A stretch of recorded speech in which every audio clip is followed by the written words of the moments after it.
paano maiiwasan yung pagka-delay ng OTP na dumating sa ating Gmail account or sa inyong mga email. So, yan yung ating topic for today. Welcome back sa ating munting channel. Magandang araw sa ating lahat. So, yung ating topic for today is about doon sa mabagal na pagdating ng OTP or yung hindi dumadating kaagad sa inyong Gmail account. At yung isa is hindi ma-open yung link kapag may sinend na link sa inyong Gmail account. So, nagbaback siya at hindi rin siya ma-send sa ibang Gmail account. Or let's say, punta ka sa may share sa baba niya. Pag in-scan mo is hindi siya ma-share. So, yan yung ating topic sa ngayon. At doon sa mabagal na pagdating ng OTP is yung dahil sa madami tayong na-create na Gmail account. So, kung kayo ay maraming na-create na Gmail account is bawas-bawasan ninyo. Kasi ganun din sa akin. So, marami ring nakapansin sa akin ng ganun.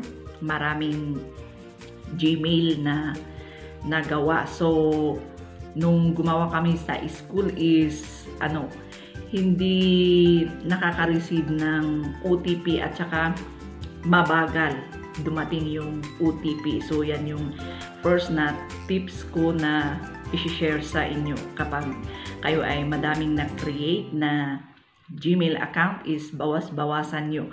So, yung pangalawa na is yung link na isi-send sa inyong Gmail account is hindi siya ma-open. At nagbaback siya.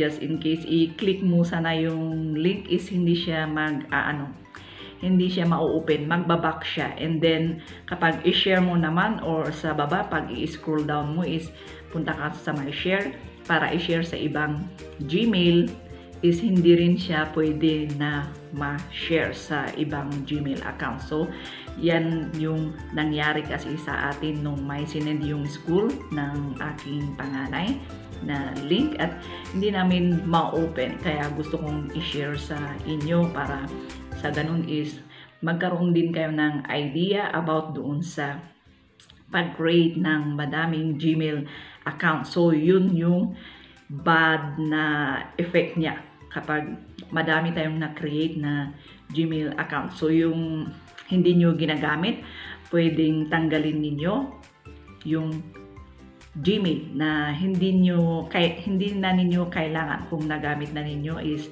kung meron pa naman kayong ginagamit dyan na yung as in active, yun na lang yung gamitin nyo. So, tanggalin yung mga hindi kailangan. So, andito yung mga iba na ipapakita natin yung mga Gmail natin doon na naka-install. So, madami yung sample niya para sa ganun is